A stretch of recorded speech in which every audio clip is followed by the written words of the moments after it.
Praise the Lord. आप सभी को जय मसीह की। मैं परमेश्वर का धन्यवाद देती हूँ कि परमेश्वर ने एक बार फिर से मौका दिया कि आज मैं परमेश्वर के जीवित वचन को आप लोगों के साथ बांट सकूं। और ये मैं विश्वास करती हूँ कि आज के वचन के द्वारा परमेश्वर हमसे बातचीत करेगा और हम जो कुछ भी परमेश्वर के वचन से सीखेंगे वो हम सबों के लिए एक आशीष का कारण होगा। और इन वचनों के द्वारा और हमारे जीवन के द्वारा परमेश्वर की महिमा होने पाएगी। आमीन। जैसे कि आप में से बहुत लोग जानते होंगे कि आज का दिन स्पेशल है, और वो इसलिए क्योंकि आज दुनिया के कई हिस्सों में लोग फादर्स डे सेलिब्रेट कर रहे हैं। बहुत से लोग अपने पिता के प्रति प्रेम और आदर और सम्मान प्रकट करने के लिए बहुत से काम को कर रहे होंगे, जैसे कि उनको ग्रीटिंग्स भेज रहे होंगे, उनसे बात कर रहे होंगे, उनके साथ टाइम स्पेंड कर रहे होंगे, उनके लिए कुछ सरप्राइज प्लान कर रहे होंगे। और ये बहुत अच्छी भी बात है क्योंकि हमारे माता पिता जो परमेश्वर ने हमें ये रिश्ता दिया है, ये हमारे लिए बहुत स्पेशल है। अगर एक तरफ माँ हमें बहुत प्यार करती है, हमें हमारा बहुत ख्याल रखती है, तो दूसरी तरफ पिता का भी प्रेम हमारे प्रति बहुत गहरा होता है। वो हमारी हर एक जरूरत को पूरी करते हैं।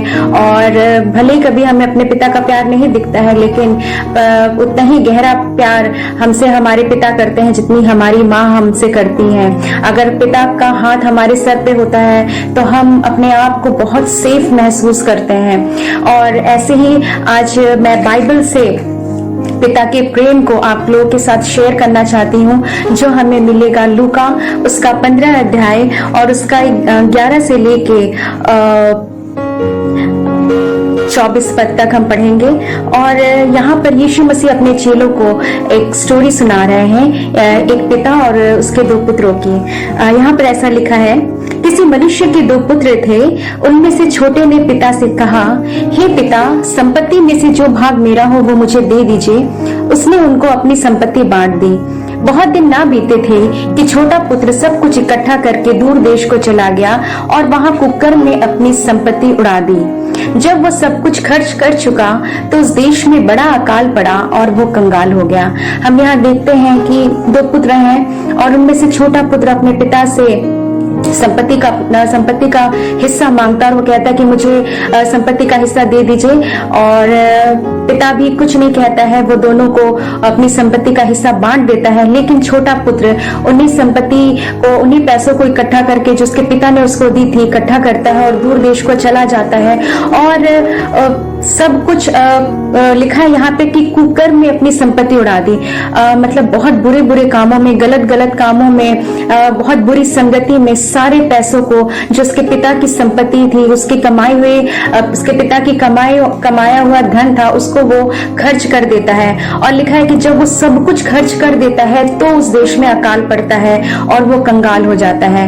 जब तक उसके पास पैसे रहते हैं तब तक उसके पास बहुत कुछ रहता है, उसके दोस्त रहते हैं, वो अपने हिसाब से अपने जीवन को जीता है। वो सोचता है कि मैं अगर इन पैसों को अपने हिसाब से इकट्ठा करूंगा तो अपने खर्च करूंगा तो मैं वैसा जीऊंगा जैसा मैं जीना चाहता हूं। कई बार हमें भी लगता है कि हम अपने हिसाब से अगर जिएंगे तो हम अपनी लाइफ को ज्यादा एंजॉय कर सकते हैं। वैसे इस पुत्र ने भी सोचा, उसको जब तक वो अपने पिता के साथ था हर एक चीज उसके पास थी, लेकिन वो अपने हिसाब से जीना चाहता था। वो सोचता था कि मैं अपने जो भी मेरे पास है उसको मैं अपने हिसाब से चलाऊं, अपने हिसाब से खर्च करूं। और देखते हैं कि जब सारे पैसे उसके खर्च हो जाते हैं तो वो कंगाल हो जाता है, उसकी अच्छी स्थिति नहीं होती है। और 15 पद में हम देखते हैं, लिखा है, इसलिए वो उस देश के निवासियों में से एक के यहाँ जा पड़ा। उसने उसे अपने खेतों में सुअर चराने के लिए भेजा। उसके पास कोई ऑप्शन नहीं बचता है। उसे पता था कि अब उसे अपने जीवन को निर्वाह करने के लिए, अपने पेट के लिए उसे कुछ ना कुछ काम करना होगा। और उसे काम भी मिलता है, तो एक ऐसा काम मिलता है जो बहुत ही अच्छा काम नहीं होता है, उसे सुअर चराने का काम मिलता है। और आगे लिखा है 16 पद में, और वो चाहता था कि उन फलियों से जिन्हें सुअर खाते थे अपना पेट भरे, और उसे कोई कुछ नहीं देता था। या लिखा है वो चाहता था, ये उसकी इच्छा थी, क्योंकि कोई उसे खाने को कुछ नहीं देता था।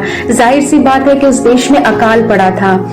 हर एक लोग दाने दाने के लिए तरस रहे होंगे। वो सोचते होंगे कि अगर हम एक टाइम या 2 टाइम का खाना इस इंसान को देंगे तो उससे अच्छा है कि उस खाने को हम अपने परिवार के लिए या फिर अपने बच्चों को उस खाने को दें। इसीलिए उसके पास उसको खाने के लिए कोई कुछ नहीं देता था और उसके पास सिर्फ एक ही ऑप्शन बचता है कि वो अपने पेट को पाल सके। वो ऑप्शन था कि वो उस खाने को खाए जो सूअर खाते थे। और लिखा है वो फलियों से बहुत दिन तक तो ऐसा चलता रहा।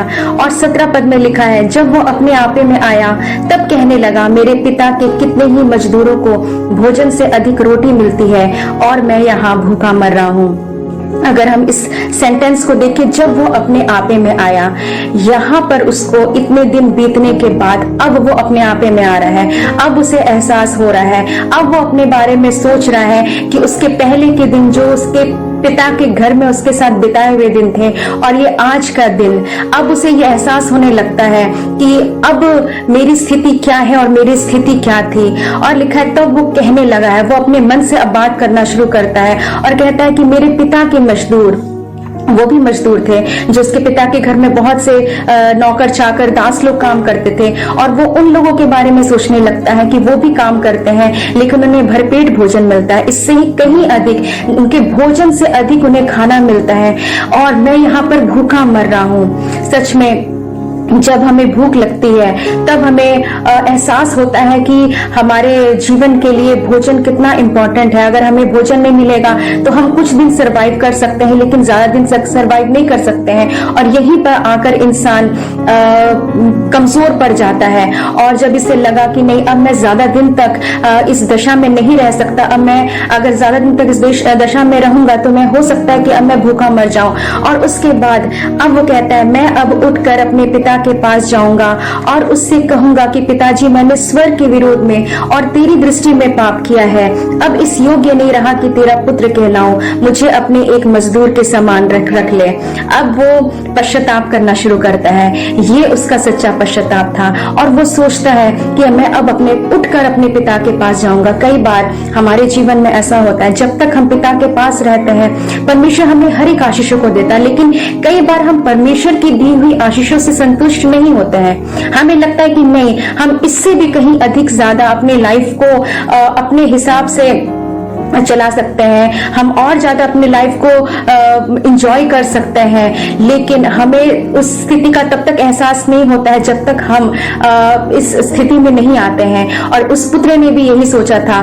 और जब हम परमेश्वर से दूर होते हैं तो हम भी वो जो दूर लिखा है कि दूर देश चला गया था, जब भी हम परमेश्वर की आज्ञाओं से अलग होते हैं, परमेश्वर के वचन से अलग होते हैं, परमेश्वर की शिक्षाओं से अलग होते हैं, तो हम भी परमेश्वर से बहुत बार दूर चले जाते हैं। और जब वो पुत्र अपने पिता से दूर गया होगा तो उसने नहीं सोचा होगा कि उसके लाइफ में बहुत बड़ी ऐसी भारी विपत्ति परीक्षा आने वाली है और वो उस पाप में पड़ जाता है। कई बार हम भी जब परमेश्वर की आज्ञाओं और वचनों से अलग होते हैं तो हम भी पाप में पड़ते हैं। जब तक हम परमेश्वर की इच्छा अनुसार चलते हैं, हमें परमेश्वर गाइड करता है, परमेश्वर का आत्मा हमें गाइड करता है, ऐसे चलना है, ऐसे करना है, और परमेश्वर इसके अलावा हमें हर कुछ देता है। लेकिन हम ही परमेश्वर से दूर चले जाते हैं और हम भी उस खोए हुए पुत्र की तरह हम पाप के दलदल में फंस जाते हैं, हम पाप के गुलाम बन जाते हैं। हमें लगता है हम आजादी में जीवन जी रहे हैं, लेकिन ऐसा नहीं होता है। पाप में रहना कुछ दिन हमें बहुत अच्छा लगता है, जब तक सब कुछ अच्छा चलता रहता है, जब तक पैसे होते हैं, जब तक दोस्त होते हैं, जब सारी चीजें हमारी इच्छा के मुताबिक होती हैं। लेकिन जब स्थिति आती है ऐसी जो वो उसके पुत्र के जीवन में आई, तब इंसान को एहसास होता है कि वो किस जगह पर है। और देखिए वो यहाँ पर बोलता है कि अब मैं पिता से कहूंगा कि अब मैं इस योग्य नहीं रहा कि तेरा पुत्र कहलाऊं, मुझे अपने एक मजदूर के समान रख ले। उसे लगने लगा कि मैंने सच में अपने जीवन में बहुत पाप को किया है। हो सकता है मेरा पिता अब मुझे पुत्र की नाई एक्सेप्ट नहीं करे। अगर वो पुत्र की नाई एक्सेप्ट नहीं भी करेगा तो मैं अपने पिता से यही बोलूंगा, पिता मुझे मजदूर के समान रख ले, ताकि कम से कम उसका पेट तो भर सके। और यही बात को सोच के वो अपने मन को तैयार करता है और वो बोलता है कि अब मैं उठकर अपने पिता के पास जाऊंगा। और वो लिखा है 20 पद में, तब वो उठता है, तब वो उठकर अपने पिता के पास चला। वो अभी दूर ही था कि उसके पिता ने उसे देखकर तरस खाया और दौड़कर उसे गले लगाया और बहुत चूमा। यहाँ दिखता है, यहाँ लिखा हुआ है कि वो अपने पिता के पास चला, लेकिन जैसे ही पिता ने उसको देखा, उसका पिता उसकी तरफ दौड़ता है। उसका पुत्र चल रहा था, लेकिन उसका पिता उसे गले लगाने के लिए दौड़ रहा था, उसको प्यार करने के लिए दौड़ रहा था। उसने तो अपने पापों की क्षमा बाद में मांगी, लेकिन उसके पिता ने जब देखा कि उसका पुत्र वापस जब उसकी तरफ आ रहा है, उसी वक्त उस पिता ने अपने पुत्र के सारे पाप को क्षमा कर दिया। और आगे यहाँ लिखा है 21 पद में, पुत्र ने उससे कहा, पिताजी मैंने स्वर्ग के विरोध में और तेरी दृष्टि में पाप किया है, अब इस योग्य नहीं रहा कि तेरा पुत्र कहलाऊं।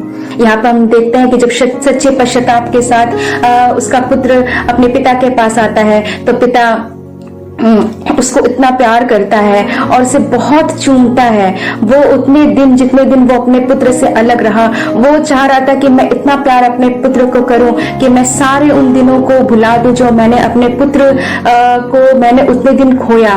और हम देखते हैं कि जब आगे ये बात को कहता है कि अब मैं इस योग्य नहीं रहा कि तेरा पुत्र कहलाऊं, जब वो कन्फेस करता है अपने पिता के सामने, वो उन सारी बातों को बोलता है जो उसने सोची थी कि मैं ये सोच के जा रहा हूँ और अपने पिता से ऐसा ऐसा कहूंगा। लेकिन पिता, ऐसा लगता है कि पिता अपने पुत्र की किसी बात पे ध्यान ही नहीं देता है। और वो कहता है, परंतु पिता ने अपने दासों से कहा, झट अच्छे से अच्छा वस्त्र निकाल कर उसे पहनाओ और उसके हाथ में अंगूठी और पाँव में जूतियां पहनाओ। हम यहाँ देखते हैं कि जब उसका पुत्र अपने पिता के पास वापस आया, तो वो बहुत गंदे कपड़ों में आया होगा, और हो सकता है उसके बाल बढ़े हुए हों, हो सकता है उसके नाखून बढ़े हुए हों, हो सकता है उसके शरीर से बदबू आ रही हो, और वो इस लायक नहीं हो कि उसके करीब कोई मनुष्य जाए, क्योंकि वो जानवरों के साथ रहता था और वो जानवरों का खाना खाता था। लेकिन पिता ने इन सारी चीजों को दरकिनार कर दिया। उसके पिता को सिर्फ अपने पुत्र का एक पश्चातापी हृदय, और उसके लिए यही काफी था कि उसका पुत्र सच में उसकी तरफ लौट कर आ गया, उसके पास आ गया है। और देखते हैं वो अपने दासों से कहता है, वो पिता की झट अच्छे से अच्छा वस्त्र निकालो। हम भी जब परमेश्वर से बहुत दूर हो जाते हैं, जब उसकी आज्ञाओं से बहुत दूर हो जाते हैं, जब हम पाप में पड़ जाते हैं, तो हमारा जीवन भी उन पाप में डूब जाता है, और हमारे वस्त्र भी वैसे पाप में वस्त्र में बदल जाते हैं। लेकिन जब हम पिता के पास आते हैं, तो परमेश्वर भी हमारे उन पाप में वस्त्र को उतार के हमें अच्छे वस्त्र पहनाता है, क्योंकि वचन में लिखा है कि वो तुम्हें शोभायमान वस्त्र पहनाता है। हाँ, क्योंकि परमेश्वर हमें पाप में देख ही नहीं सकता है, वो चाहता है कि सबसे बेस्ट दे। उसके पिता ने भी यही कहा कि मेरे पुत्र को अच्छे से अच्छा वस्त्र दो, उसके हाथों में अंगूठी पहना, उसके पाँव में जूतियां पहनाओ। जरूर वो पुत्र जब अपने पिता के घर से निकला होगा, तो वो बहुत अच्छे कपड़ों में और बहुत ही आभूषणों से लदा होगा, बहुत अच्छे जूतों में गया होगा। लेकिन जब वो लौट रहा है, तो उसके पास कुछ नहीं था। लेकिन उसके पिता ने वो सारी चीजों को, वो आशा में कि मेरा पुत्र एक दिन लौटेगा, मैं उसको सबसे अच्छा वस्त्र दूंगा। और आगे कहता है कि अपने दासों से कि भोज करो ताकि हम खाएं और आनंद मनाएं, क्योंकि मेरा ये पुत्र मर गया था, फिर जी गया है, खो गया था, अब मिल गया है। और वे आनंद करने लगे। सच में जब हम पाप में पड़ते हैं, तो हम एक तरीके से पाप में जब हम जीवन जीने लगते हैं, तो हमारा जीवन भी बहुत खराब हो जाता है। एक पद मैं पढ़ना चाहूंगी जो हमें मिलेगा, इफिसियों उसका 2 अध्याय, उसका पहला पद लिखा है, उसने तुम्हें भी जिलाया जो अपने अपराधों और पापों के कारण मरे हुए थे। जब हम पाप में जाते हैं, तो हम पाप में मर जाते हैं और अपराधों में मर जाते हैं। लेकिन 3 पद में यहाँ ऐसा कहता है, इनमें हम भी सब के सब पहले अपने शरीर की लालसाओं में दिन बिताते थे और शरीर और मन की इच्छाएं पूरी करते थे, और अन्य लोगों के समान स्वभाव ही से क्रोध की संतान थे। हम भी उसी पुत्र की तरह जब तक हम पाप करते हैं, तो हम भी अभिलाषाओं में समय को बिताते हैं, अपनी मन की इच्छाओं को पूरी करते हैं, शरीर की इच्छाओं को पूरी करते हैं। लेकिन उसके आगे परमेश्वर का वचन कहता है, परंतु परमेश्वर ने जो दया का धनी है और उस बड़े प्रेम के कारण जिससे उसने हमसे प्रेम किया, जब हम अपराधों के कारण मरे हुए थे, तो हमें मसीह के साथ जिलाया। Praise the Lord. सच में हम भी पाप में मरे हुए थे, लेकिन परमेश्वर ने जो दया का धनी है, जहां प्रेम होगा वहां पर दया होगी, और परमेश्वर ने अनुग्रह से हमारा उद्धार किया है। आइए हम परमेश्वर के वचन से परमेश्वर के प्रेम के बारे में देखेंगे कि परमेश्वर ने हमसे कैसा प्रेम किया। प्रेम सिर्फ कहने से नहीं होता है। अगर हम किसी से कहें कि हम तुमसे बहुत प्यार करते हैं और उसे ये एहसास ना दिलाएं, तो सच में सामने वाले को वो इस बात पे यकीन नहीं कर सकता है कि वो हमसे प्रेम करता है। उसे कुछ दिखाने की जरूरत होती है। और हम देखते हैं पहला यूहन्ना, अगर हम 3 अध्याय और उसका पहला पद देखें तो यहाँ पे लिखा है कि देखो पिता ने हमसे कैसा प्रेम किया कि हम परमेश्वर की संतान कहलाए। परमेश्वर ने हमसे इतना प्रेम किया कि हम परमेश्वर की संतान कहलाए। उसने हमें सिर्फ उसने हमें बनाया ही नहीं, अगर वो, क्योंकि वो ईश्वर है, वो परमेश्वर है, वो हमारे साथ जैसा चाहे वो हमसे व्यवहार कर सकता है, क्योंकि वो सारी सृष्टि को आज्ञा देता है और वो सारी सृष्टि उसकी बात मानती है। सूर्य अपने उदय और अस्त होने के समय को जानता है, सारे जितने आकाशगण है वो जानते हैं, जितने पेड़ पौधे हैं वो सब परमेश्वर की आज्ञाओं को, सारा नेचर परमेश्वर की आज्ञाओं को मानता है। लेकिन परमेश्वर का प्रेम हमारे लिए बहुत अलग है। उसने हमें अपना संतान बनाया। वो कहता है कि मैं तुम्हारा पिता हूँ, मैं सिर्फ तुम्हारा परमेश्वर नहीं हूँ, मैं तुम्हारा पिता हूँ। और पहला यूहन्ना अगर हम 4 अध्याय और उसका 9 से 10 अगर हम पढ़ेंगे तो यहाँ ऐसा लिखा है कि जो प्रेम परमेश्वर हमसे रखता है वो इससे प्रकट हुआ कि परमेश्वर ने अपने इकलौते पुत्र को जगत में भेजा कि हम उसके द्वारा जीवन पाए। प्रेम इसमें नहीं कि हमने परमेश्वर से प्रेम किया, पर इसमें है कि उसने हमसे प्रेम किया और हमारे पापों के प्रायश्चित के लिए पुत्र को भेजा। पहले हमने देखा कि परमेश्वर ने हमें संतान बनाया, लेकिन इतना ही नहीं किया। लिखा है कि परमेश्वर, जो प्रेम परमेश्वर ने हमसे रखा वो प्रकट हुआ। और वो कैसे प्रकट हुआ? वो इस रीति से प्रकट हुआ कि उसने अपने इकलौते पुत्र को, अपने निज पुत्र को, जो एक ही बेटा था। कई बार अगर हम किसी से प्यार करते हैं तो हमारे पास जब बहुत सी चीजें होती है तो उसमें से कुछ चीजों को किसी को निकाल के देना बहुत बड़ी बात नहीं होती है। लेकिन अगर आपके पास एक ही चीज हो और वो आपके पास, वो आपको सबसे प्रिय हो और वो चीज किसी को दे देना जो उसकी जरूरत के लिए होता है, वो प्रेम को दर्शाता है। और वही प्रेम परमेश्वर ने हमसे किया। जो उसका पुत्र था, पुत्र की तुलना संसार के किसी चीज से नहीं की जा सकती। परमेश्वर ने अपना इकलौता पुत्र दिया। और पता क्यों दिया? वो हमारे लिए दिया। और लिखा है जगत में भेजा कि हम उसके द्वारा जीवन पाए। परमेश्वर ने अपने पुत्र प्रभु यीशु मसीह को हमारे लिए जगत में भेजा ताकि हम उसके द्वारा जीवन पाए। एक गिफ्ट लेके भेजा। यीशु मसीह को सिर्फ ऐसे नहीं भेज दिया। परमेश्वर ने कहा मैं अपने पुत्र को भेजूंगा और उसके द्वारा मैं एक गिफ्ट दे रहा हूं उसके हाथ में। और प्रभु यीशु मसीह इस पृथ्वी पर आए, इस जगत में आए और उन्होंने हमें ये गिफ्ट दिया। और वो गिफ्ट था हमारे लिए जीवन, अनंत जीवन। जीवन से बढ़कर कुछ भी उपहार नहीं होता है। हम सब कुछ अपने जीवन में किसी को दे दें, वस्तुएं दे दे, पैसे दे दे, कुछ भी दे दे, लेकिन जीवन से अच्छा उपहार कुछ नहीं होता है। और यीशु मसीह हमारे लिए पिता के आज्ञाकारी होकर हमारे लिए इस पृथ्वी पर आए और हमें उस जीवन को दिया। वो जीवन को लेकर आए, क्योंकि और परमेश्वर के वचन में लिखा है कि देखो वो जगत का उद्धार हमारे पापों का प्रायश्चित है। अगर यीशु मसीह इस पृथ्वी पे नहीं आते, इस जगत में नहीं आते, तो हम उद्धार नहीं पाते। हमारे पापों की प्रायश्चित हो ही नहीं सकती थी। जो इतने दिन हम पाप में समय बिता रहे थे, हमारे पापों का प्रायश्चित नहीं हो सकता था। लेकिन यीशु मसीह हमारे लिए एक आइडेंटिटी लेकर आए, उद्धारकर्ता बनकर आए। और वो सबके लिए आए, किसी एक जन के लिए नहीं आए। और हमारे पापों का प्रायश्चित, यीशु मसीह के नाम में हमारे पापों की क्षमा होती है और हमारे पापों का प्रायश्चित होता है। उसके बाद हम लोग अगर देखें, जो हम में से हर एक जन इस वचन को जानता है, यूहन्ना 3:16, क्योंकि परमेश्वर ने जगत से ऐसा प्रेम किया कि उसने अपना इकलौता पुत्र दे दिया ताकि जो कोई उस पर विश्वास करे वो नाश ना हो परंतु अनंत जीवन पाए। सिर्फ उस पर विश्वास करने के लिए यीशु मसीह ने हमेशा इन बातों को इस जगत में कहा कि तुम मेरे नाम पर विश्वास करो, हमारा जीवन नाश ना हो लेकिन हम अनंत जीवन को पाए। हम सोचते हैं हमारा जीवन इस पृथ्वी पर जब हम मर जाएंगे कुछ सालों के बाद तो हमारा जीवन खत्म होगा। नहीं, इस जीवन के बाद भी एक और जीवन है जो परमेश्वर के पुत्र प्रभु यीशु मसीह के नाम पर विश्वास विश्वास करने के द्वारा हमें मिलेगा।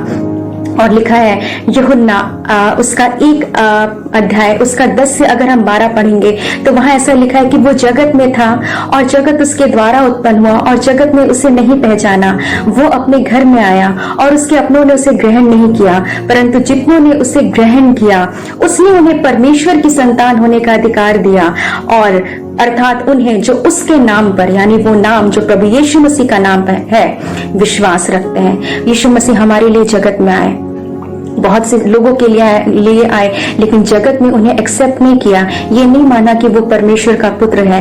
लेकिन जितनों ने माना, अगर हम और आप यीशु मसीह के नाम पे विश्वास करते हैं और ये मानते हैं कि यीशु मसीह है जो परमेश्वर का बेटा है और उसी के नाम में अनंत जीवन हमें मिलता है, तो हम पापों से बच गए, हम अनंत जीवन में प्रवेश कर चुके। और आगे लिखा है इतनी बातों को यीशु मसीह, सारी बातों को हमारे लिए यीशु मसीह ने पृथ्वी पर पूरा किया, कई प्रकार के आश्चर्य कर्म को दिखाया कि लोग उसके नाम पे विश्वास करें। और इतना ही नहीं किया, यहाँ भी यीशु मसीह का काम खत्म नहीं हुआ, क्योंकि परमेश्वर ने एक बहुत बड़े उद्देश्य के साथ प्रभु यीशु मसीह को इस दुनिया में भेजा था। उसने सिर्फ यीशु मसीह के हाथों जीवन लेके नहीं भेजा, लेकिन प्रेम कैसे प्रकट हुआ इसको हम देखेंगे।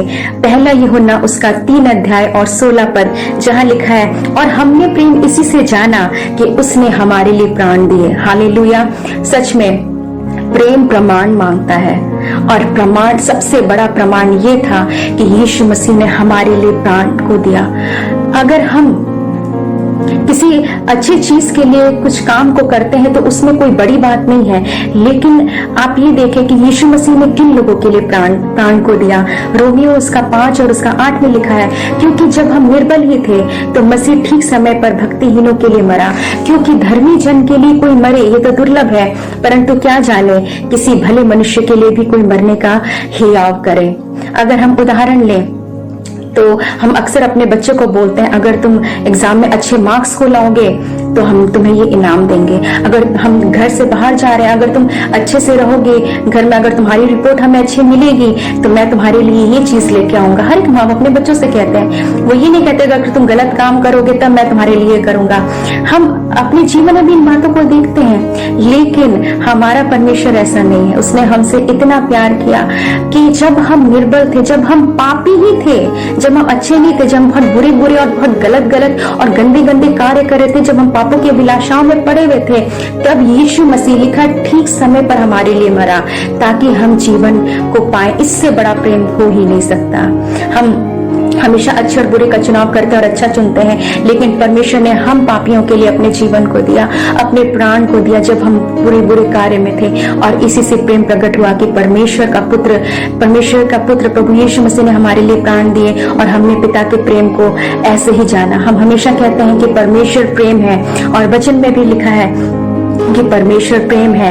और पहला यूहन्ना उसका 4 और 16 में लिखा है, और जो प्रेम परमेश्वर हमसे रखता है उसको हम जान गए हैं। इतनी बातों को यीशु मसीह ने हमारे लिए कर दिया, इससे हम जान गए कि परमेश्वर हमसे प्रेम करता है। और हमें प्रतीति है, हमें विश्वास है कि परमेश्वर प्रेम है, क्योंकि परमेश्वर ने ये साबित करके दिखाया। और लिखा है और जो प्रेम में बना रहता है, पता है प्रेम का एक नाम है, वो नाम है प्रभु यीशु मसीह। अगर हम इस पद प्रेम की जगह हम यीशु मसीह को लगाएं, और जो यीशु मसीह में बना रहता है वो परमेश्वर में बना रहता है, और परमेश्वर उसमें बना रहता है। हमें कोई जरूरत नहीं है हमें परमेश्वर को ढूंढने की। बहुत से लोग कई जगहों में जाते हैं, परमेश्वर को ढूंढते हैं कि हम यहाँ जाएंगे, हम इस कार्य को करेंगे, हम बहुत कुछ करेंगे तो हम परमेश्वर को पाएंगे, लेकिन नहीं। लिखा है जो यीशु मसीह में बना रहता है, यीशु मसीह के प्रेम में बना रहता है, परमेश्वर उसमें बना रहता है। और इतनी बातों को हमने देखा कि यीशु मसीह ने हमारे लिए किया।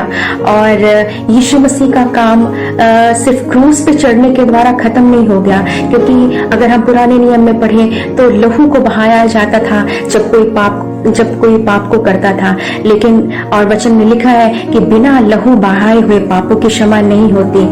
पर यीशु मसीह का काम सिर्फ क्रूस पे चढ़ने के साथ समाप्त नहीं हो गया कि वो हमारे लिए मर गया, लेकिन रोमियो 8:34 में लिखा है मसीह वो है जो मर गया वरन मुर्दों में से भी जी उठा और परमेश्वर की दाहिनी ओर है और हमारे लिए निवेदन भी करता है। Hallelujah, praise the Lord. वो अभी भी मुर्दों में से जी उठकर हमारे लिए अभी भी निवेदन कर रहा है उन लोगों के लिए जो पाप कर रहे हैं। अगर हम आज भी रोज पाप करते हैं तो प्रभु यीशु मसीह पिता से निवेदन करता है, पिता आज इन बच्चों ने पाप किया, इनके पाप को क्षमा करे। वो रोज हमारे लिए निवेदन करता है और परमेश्वर भी हमारे पापों को क्षमा कर देता है।